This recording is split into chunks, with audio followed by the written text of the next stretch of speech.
नमस्कार। निशुल्क ज्योतिष परामर्श केंद्र में आप सबका स्वागत है। जैसे कि कल हमने शनि ग्रह की उत्पत्ति, उसके प्रभाव, उसके उपाय को जाना, आज हम इसी प्रकार से राहु केतु की उत्पत्ति, उसके प्रभाव और उसके उपाय को समझने का प्रयत्न करते हैं कि राहु केतु दोनों छाया ग्रह हैं, तो ये शुभ है या अशुभ है। ये तो आप जानते ही हैं कि एक दैत्य राक्षस स्वरभानु नाम का था, जिसने अपनी दूरदृष्टि से भगवान विष्णु की मोहिनी रूपी माया के छल को जानकर जीवन के निर्धारित लक्ष्य को प्राप्त करने हेतु छलिया के साथ छल करके स्वयं का रूप वेश बदलकर देवताओं में शामिल होकर अमृत पान किया। और यह अमृत समुद्र मंथन से प्राप्त हुआ था। अर्थात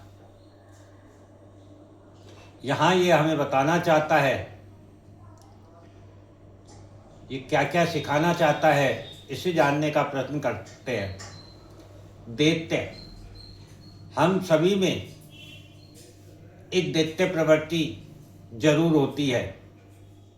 कहते हैं ना, कोई भी परिपूर्ण नहीं है, सब में कोई ना कोई कमी अवश्य है।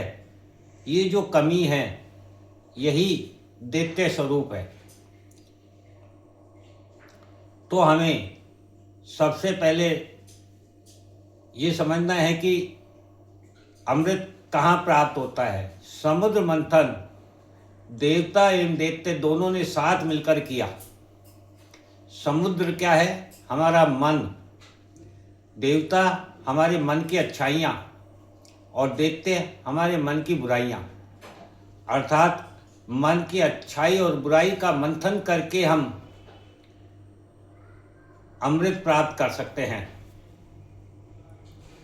अमृत प्राप्त करने हेतु मन की बुराई रूपी विष, जैसे द्वेष, ईर्ष्या, काम, क्रोध, लोभ, मोह, अहंकार, अधिकार, स्वार्थ को त्याग कर बाहर निकालना, इनसे मुक्त होना होता है। जब हम मन की बुराइयों का त्याग कर देते हैं, तो हमें जीवन का लक्ष्य प्राप्त होता है कि हमें अमृत पान करना है, अमर होना है, इस जीवन चक्र से मुक्त होना है। जब ये लक्ष्य प्राप्त होता है, तो लक्ष्य पर नज़र दृष्टि होने पर संपूर्ण संसार रूपी मछली के स्थान पर अमृत रूपी मछली की आंख दिखाई देती है। अर्थात मोहिनी रूपी माया के स्थान पर हमें अमृत कलश दिखाई देता है। वेश बदलना, वेश बदलने से यहाँ तात्पर्य है हर व्यक्ति को अपनी प्रवृत्ति को बदलने, सोच को बदलने, स्वयं के स्वरूप को बदलने, संसार को देखने की दृष्टि को बदलने को ही वेश बदलना कहते हैं। कहते हैं ना, अब ये पहले जैसा नहीं रहा, ये बदल गया है। छल करने से यहाँ क्या तात्पर्य है? दुनिया, संसार आपको जिस रूप में देखना चाहता है, वैसा नहीं बनकर आप स्वयं कैसा बनना चाहते हैं। भगवान विष्णु आपको जिस रूप में देखना चाहते हैं, वैसा वेश बनाना, छल करना है। यहाँ समझने वाली बात यह है कि क्या भगवान विष्णु के द्वारा अमृत पान कराते वक्त भगवान को जानकारी नहीं थी कि ये एक दैत्य है जो देवताओं की पंक्ति में आकर अमृत पान करने बैठा है? ऐसा नहीं है। भगवान विष्णु जानते थे, किंतु उसके भाव को देखकर अमृत पान करा रहे थे। अर्थात आप जब अपनी भक्ति से भगवान को प्रसन्न करते हैं, तो भगवान को केवल भक्त नजर आता है, उसके पूर्व कर्म नहीं।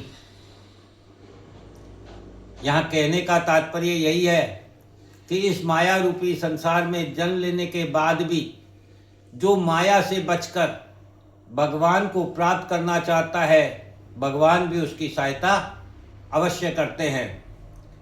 अपने पिछले जन्मों के कर्मों से मुक्त होने हेतु हमें अपने मन के विकारों को छोड़कर भगवत प्राप्ति का लक्ष्य निर्धारित कर भक्ति करना ही स्वर भानु हमें यहाँ समझा रहा है।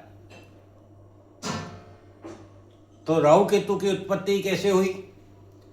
सूर्य चंद्रमा के द्वारा स्वर भानु के अमृतपान कर लेने की शिकायत भगवान विष्णु से करने पर भगवान विष्णु के द्वारा अपने चक्र से स्वर भानु की गर्दन को धड़ से अलग कर दिया गया।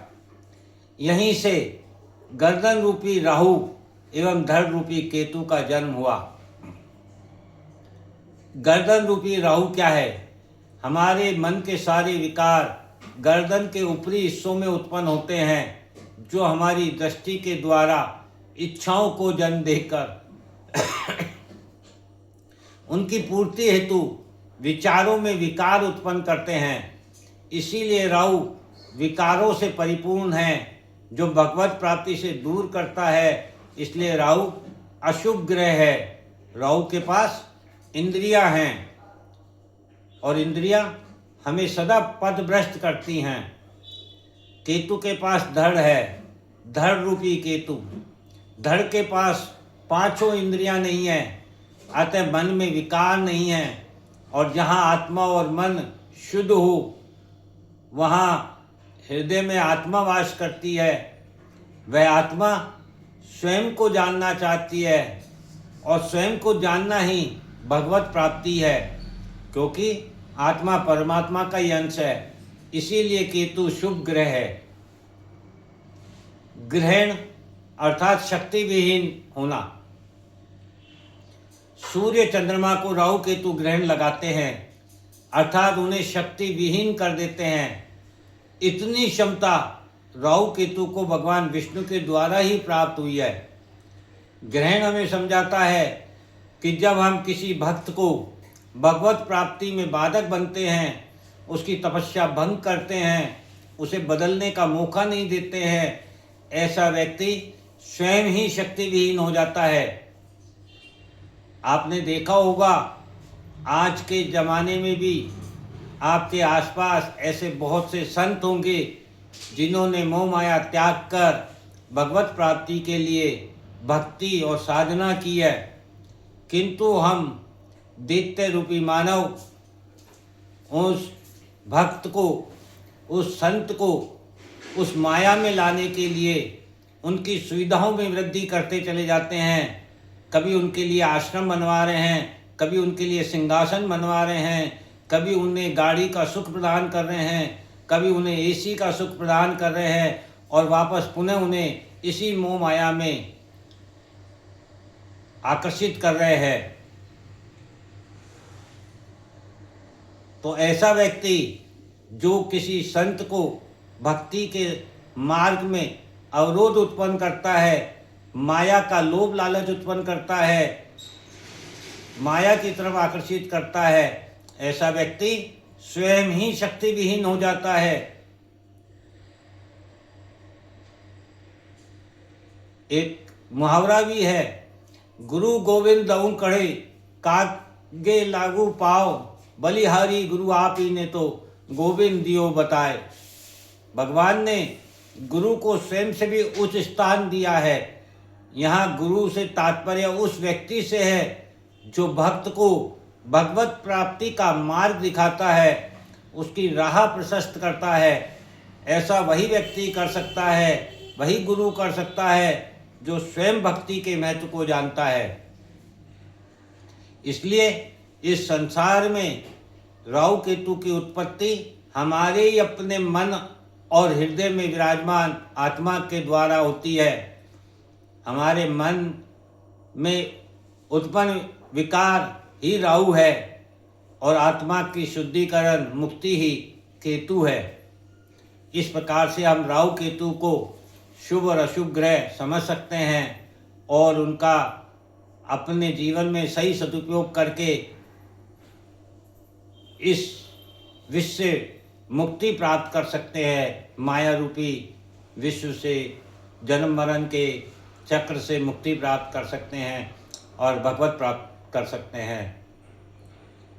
इस प्रकार से आज हमने राहु केतु को समझा। जय हिंद, जय भारत।